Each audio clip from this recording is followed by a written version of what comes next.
Howdy, my name is Nonat, and people are starting new tabletop RPG campaigns literally every single day. New D&D games, new Pathfinder games, new Cyberpunk games, new Shadowrun games, Call of Cthulhu games, and all of the other amazing TTRPGs that if you've never heard of them, go check them out, because there's like 1,000 of them, and they're great. One of them is called Thirsty Sword Lesbians, and it's awesome. But when you start a new campaign, there are a lot of mistakes you can make. Not all of them are necessarily your fault. There are easy pitfalls for people to fall into, especially if it's their first time playing or first time GMing or anything like that, or even a veteran player can find themselves falling into some pretty easy mistake traps without even realizing it. And that's why I'm making today's video. We're going to be going over my top 5 common mistakes you might be making when starting or joining a brand new campaign. Honestly, I just started a brand new campaign last week. It was super fun, and a lot of these mistakes are sort of going through my head recently, so I thought this would be a great time to make this video. Also, it's been like 2 weeks since I released a video, which might be the longest stint in the channel's history without an upload. My back is still screwed. I'll be uploading a video either later this week or next week going over exactly why, but there are updates, yay. Also, if you're watching this at the time it's being uploaded, I am currently live over on Twitch playing some Monster Hunter, chilling with chat, and having a grand old time. The Twitch streams have been amazing. We're affiliate now. People are subbing and getting emotes. It has been a blast. The community over there is incredible, and they are one of the sole reasons I am still sane after all these weeks of being stuck in bed with back pain. So thank you to everyone who watches on Twitch, who has been watching on Twitch. I really couldn't be where I am without you. Would love to have you over there along with us. So, starting a new campaign, you're excited, you're ready to go, but take a breath, slow down, and make sure you do things as well as you can, because there are some easy mistakes that can happen when starting a campaign, either as a player or as a GM. And every single one of these 5 mistakes is going to be double-sided. One version of the mistake for players, and one version of the mistake for GMs, and advice on how to avoid it for both of them, because nobody is innocent. In the same way that tabletop role-playing games are shared storytelling experiences, everything you do in the game is collaborative, and a lot of mistakes we make are collaborative. So try not to put everything on yourself if you've made one of these mistakes. It's very possible it was a group effort to screw things up, so you can all fail together. Although some of these are going to be undeniably on you, it's important to be able to recognize these, own up to them, and take the steps to correct them. And that's what this video is for, so I hope you all enjoy and find these tips helpful. Let's get into it with number 1. I'm putting the single most important tip right here at the beginning because I think it is the single fastest way to kill the vibe of a campaign, make everybody dislike your character, and sometimes dislike you as well, and that is going into a tabletop role-playing campaign trying to win. I don't know how many times I've had to say this over the years.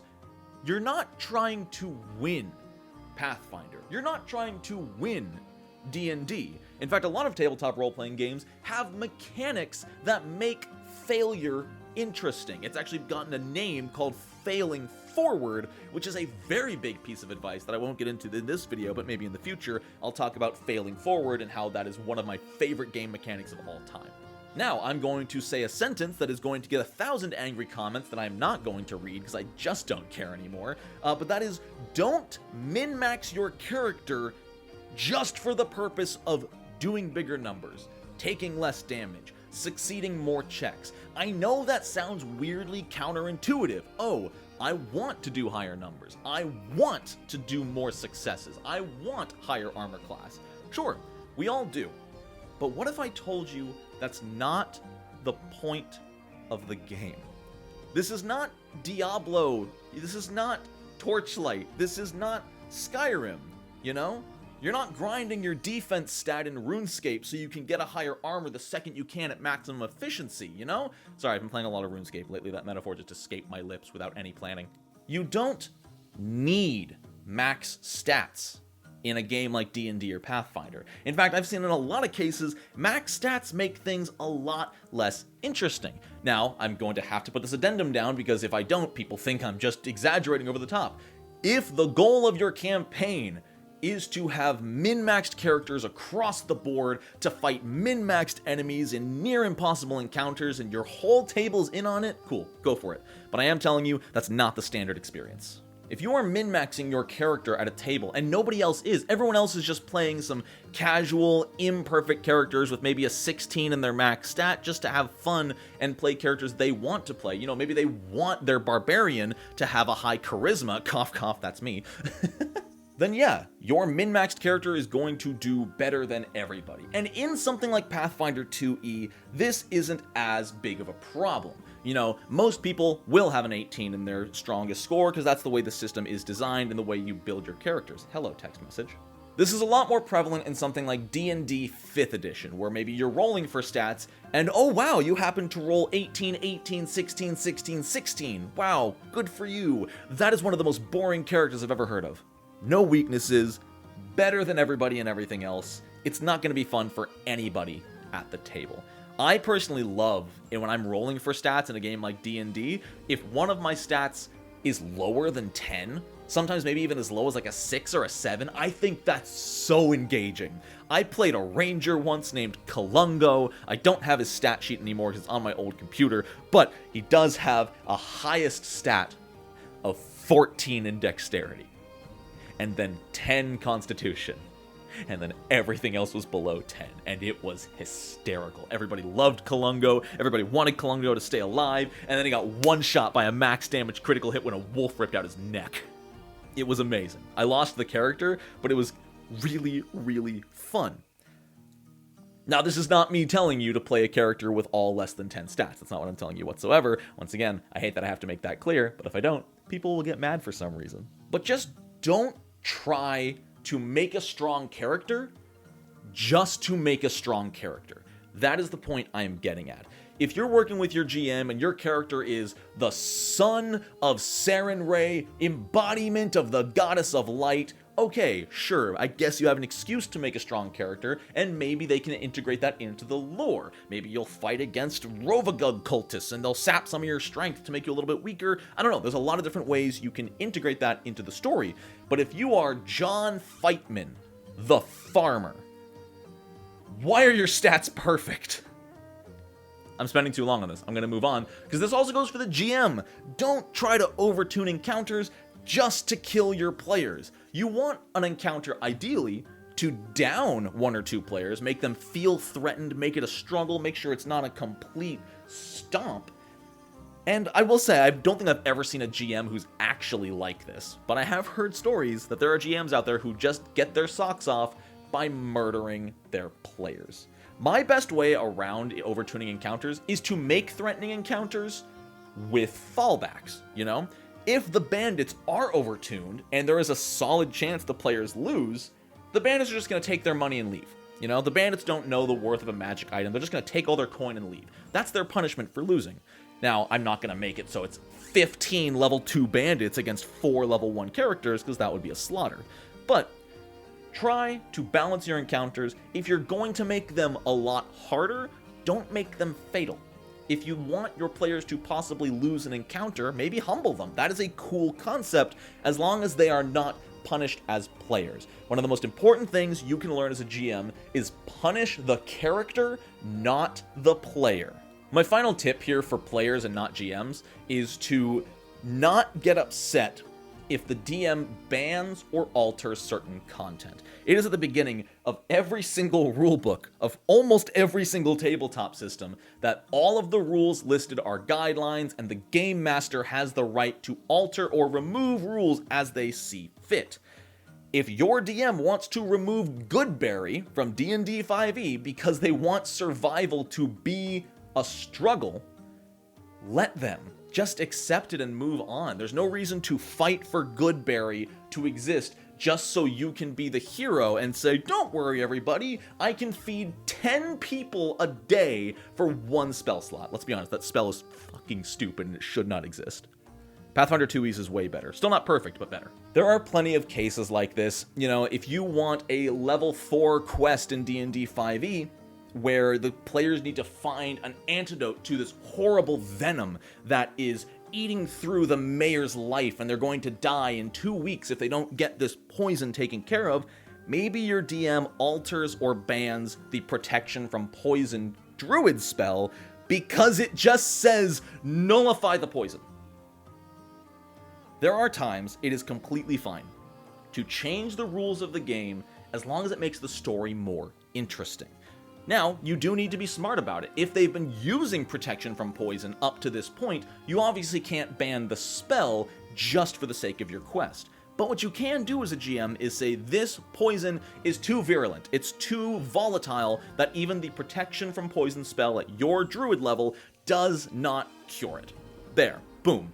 Your players will, hopefully, nod their heads and be like, okay, I accept that. I'm only level 4. There are stronger poisons out there. I don't think I would be able to cleanse purple worm venom at level 3. And then if you're the kind of player who says, the rules say I can, fuck you. Okay, that was a long time to spend on mistake number 1, but I stand by it. It's the most important mistake people make, and that is just trying to win the game by making big, strong, perfect character, or GM trying to win by killing the players, which apparently exists and sounds kinda sad. So let's move on to mistake number 2, and that is something that I'm guilty of, you're guilty of, we're all guilty of to some extent, and that is waiting until the very last minute to prep. This is very common among players where, oh my god, I can't wait for D&D on Wednesday, and then it's Wednesday and an hour before the game, and you're like, I never made a character! You may have talked to your GM, you may have thrown character concepts around, but you never actually put it to paper or put it in your character creation program, and now you are sprinting through every single choice of character creation without the time to actually put lore and thought and story behind it. You know, why did you choose the merchant background? Well, because it gave me a boost to charisma. That's not very interesting. You know, you want your choices in character creation to have merit, to have weight behind them because they are part of your character. You picked the merchant background, your character was a merchant. Why were they a merchant? Why did they stop being a merchant? Why did you pick that background besides the mechanical benefits? And I'm 100% guilty of this. I've absolutely been like, I'm playing a fighter, I should pick the martial adept background because bonus to strength. Yay, numbers. And waiting until the last minute will almost force you to fall into that trap of just picking numbers, not building a character. Because at the end of the day, your character is so much more than numbers. Your character is a living, breathing person in the world that your GM is running you through, and they deserve to be treated as such. They are not a walking stat block. I didn't think I'd say it twice this video, but this is not Diablo. This is not RuneScape. You're not grinding your attack stat so you can equip a damn rune scimitar! And all of this applies to the GM as well, which is where I fall into this trap a whole lot more. Make sure you are giving your campaign the amount of time it deserves to prep. This is going to be different from person to person. For me, I need about an hour to prep a session. So for me, waiting to the last minute is 15 minutes before the session starts, and I go, something, owlbear, something, 50 gold, done. They'll figure it out. Whereas if I have an hour, I can set up some NPCs, I can set up a side quest, I can set up what they're gonna do that day, what they should do, what they might do. That's enough time for me. You need to allot enough time for you to design one session of your campaign, or, if you prefer, design 3 or 4 sessions in a row. That way, you can put it off for another month, and then 15 minutes before the 5th session, you're like, shit, I have nothing ready. If you wait until the last minute, like I have a lot of the time, you're going to end up with probably a mechanically functional game, but not necessarily an immersive game. You'll end up with a combat that works, maybe some travel, you might be able to improv an NPC out of nowhere, and that's all cool, fine, and dandy, but the game could be so much better if you gave it the time for proper design and pre-planning. I'm not saying spend a week on the session, but give it the amount of time that you need to be comfortable. Trust me, your players will notice, and more than that, you will notice. I have so much more fun running my players through something I spent an hour designing than running them through something I spent 10 minutes spitting onto paper. That being said, some of my best ideas have come from those 5-minute spitballs. There are some serious plot hooks that work out, so sometimes it works out, but don't let that be advice to say, always do this. Just maybe sometimes, if you work well under pressure like me. Mistake number 3. This one is almost entirely for the players, but there is some GM fault here too. And that mistake is not considering the type or genre of campaign. The most obvious thing that's going to come of this is your character not fitting in with the world. If you're playing the Pathfinder 2e adventure path, Frozen Star, North Caveman, Flame Fire, it's on screen, you know what I said, and you're playing a gunslinger or an inventor who for some reason is part of this nomadic caveman-esque tribe, it's gonna create some immersion break. I'm not saying you can't. If you and your table all agree on it, that's fantastic. You know, if you want to play that gunslinger and your GM says, yeah, that's fine. The rest of the players are like, that's not going to ruin it for me. That's totally cool. But if you don't talk to fellow players and you just last minute bring out that half Shuni, half android gunslinger for Quest for the Frozen Flame, it might be a little hard to explain why you're part of this tribe and why nobody's looking at you funny. On top of the immersion break, this can make it really hard for you and the GM to get your character engaged with the story. You know, if you're playing the Shunibot gunslinger and your ally is playing the classic sort of Frozen North Great Club barbarian, like light armor, looks very much like a tribesman, who do you think the NPCs are going to talk to first? You know, they're going to approach the person who looks like a member of their tribe, most likely, and it's a lot easier for there to have already been stuff pre-written in the adventure for the GM to have the players latch onto if the players were written with this environment in mind, whereas Shunibot 9000, while he might be adorable and really good at guns, it's going to be hard to get them interested in capturing mammoths. Where the fault of this lies on the GM is always make sure you have told the players what kind of campaign it's going to be, give them a brief synopsis or a prelude to what they're going to expect, make sure you double check with their character concept so you know what they're making, because that is on you if you don't tell them what they're playing. If I just say, alright guys, we're starting a new campaign next week, everyone make level 1 characters, we'll see you there, and you show up with Shunibot 9000 with a shotgun, that's my fault. I did not tell you we're playing Frozen Flame. You showing up with Shunibot, totally fair in that regard. So players, be sure to keep in mind the campaign you're going to be playing in and try to make a character that fits in at least so much as to engage with the story. You know, don't play a lawful good campaign with your chaotic evil Gonzi rogue. And GMs, make sure you give players the information they need to make a character for your campaign. Because remember, they can't read your mind.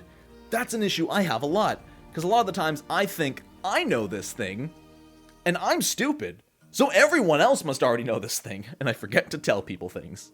Mistake number 4. I see this in almost every campaign, except the one I started last week, which was really, really refreshing. But that is focusing way too much on quote-unquote perfect party composition. Contrary to popular belief, you don't need a warrior, thief, cleric, and wizard.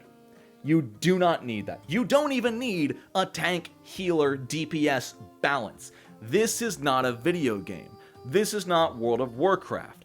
I am such a firm believer in play what you want to play, and it will work out. It might be a struggle, but as we said back in part 1, struggles lead to interesting developments. Struggles allow you to fail forward, and struggles feel so much better when you succeed rather than if you already had all the tools you need. Now, this next sentence, for some reason, is incredibly controversial. I don't know why, but I'm gonna say it anyway. The DM should accommodate for party composition. If the party is a melee fighter, monk, magus, barbarian, don't send 50 archers at them all on individual high platforms just for the sake of punishing them. You know? Like, if they have information beforehand that there's going to be a bunch of archer towers, sure, that's on them to figure out a way around it. But don't surprise them with 50 archers in trees that they literally can do nothing about when you know they can't do anything about it. You as the DM are responsible for making a story that is able to be engaged by your players. It is then your players' responsibility to engage with the story presented. However, if you don't give them something they can interact with, they won't. I will stand on this hill, I will die on this hill. Unless the goal of your table is very clearly play optimal or die, the GM should always accommodate for the party. Period. Full stop.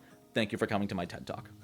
And yeah, as a player, don't feel forced to play a healer because nobody else did.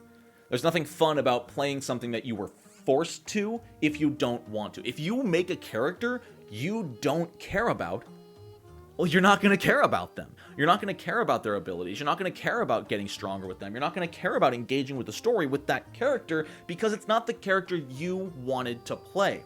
If everybody at the table wants to play fighters, the game will play so much better if they all get to play their fighters that they wanted to, rather than if you say, okay, no, you get to play a fighter. Now, Nancy, you're forced to play the wizard. Gary, you have to be the cleric. And Kyle, you're being a rogue because we need to detect and disable traps. No, you don't get to say anything. We need traps, Gary. Or were you Kyle? And the final mistake going into any new campaign is expecting the first session to be perfect. And this applies to everybody. Old players, new players, veteran players. Everybody wants that first session to be perfect. The players meet each other. They instantly connect. They share backstories. The rogue sits in the corner crying because nobody's talking to them for some reason. Everybody wants that ultimate, in a tavern, D&D experience. Guess what? You're not going to get it. I don't care if it's your 50th full campaign and you've been playing this game for 40 years. There's gonna be hiccups in every session, especially the first session, because people don't even know the character they're playing yet. Even if you write down a 30-page backstory, you haven't played this character yet. You haven't played this character with those characters yet. You haven't played that character in this world your DM is running yet. There's so many variables that have never even been tried before that there's gonna be mistakes. And that's okay. It's gonna move slow. People might ask a lot of questions because it's their first time in this world you're using. And there's a few things and tricks and tips you can use to sort of smooth it out, but no matter what you do, there's gonna be awkward pauses, there's gonna be mistakes. You might need to rewind 5 minutes or retroactively change something that happened an hour ago. That's fine. That doesn't mean the session is going poorly. It means you're playing the game. The one big tip I would give anybody for a first session is avoid a long combat. A great way to introduce the party with a common threat is to give them an underling. Something really easy, really quick. If you have a 4-person party, maybe the fight takes 30 to 40 minutes at most. I will say if 80% of your session 0 or session 1 is combat, it might as well have not really even happened. You might have met each other, but you didn't get time to learn about each other. You didn't get time to see how each character reacts and interacts with different stimuli and situations. You just got to fight stuff. And you can learn about each other in fighting, but if it's a first session, probably not. People are just going to be playing with their new level 1 toys. If you want to have combat in your first session of a new campaign, make it short, sweet, and impactful, and let the rest of the session speak for itself as your players engage with the world, feel out their characters, feel out their allies, and actually get to immerse themselves in the world, because combat means a whole lot more when your players have something to care about. And that's it. Those are my 5 most common mistakes when starting a new campaign. I hope they helped you out. Did they? Did they not? I'd say leave a comment, and you can. You absolutely can leave a comment. I am not going to stop you, but as I said in my previous video, I'm not going to read them. The comments on YouTube have just gotten so negative lately. It's really, really unfortunate, but it's just a cesspool of toxicity that follows me home and haunts my dreams, and I just don't want to deal with it. So you can go to the comments, please have a conversation, talk to people. Just don't be an asshole, you know? We're all playing the game. We're all enjoying it. Some people are going to take things I said too literally. People are going to exaggerate things and call me the worst DM ever because I'm accommodating for my party. What? But at the end of the day, if you and your friends are having fun, you're playing the game right. Even if you make some of these mistakes, it's not the end of the world, you know? We literally all make them to this day, no matter how much you've played the game. I'm over on Twitch. If you're watching this now, go ahead and head on over and check it out. If not, I hope you enjoyed the video. I hope the tips helped you out a little bit. And I'll see you in the next one, whenever that's going to be. That's not my outro. Every time I take a break, my outro gets harder to do. Something, something, something, something, no nat one, salute, goodbye.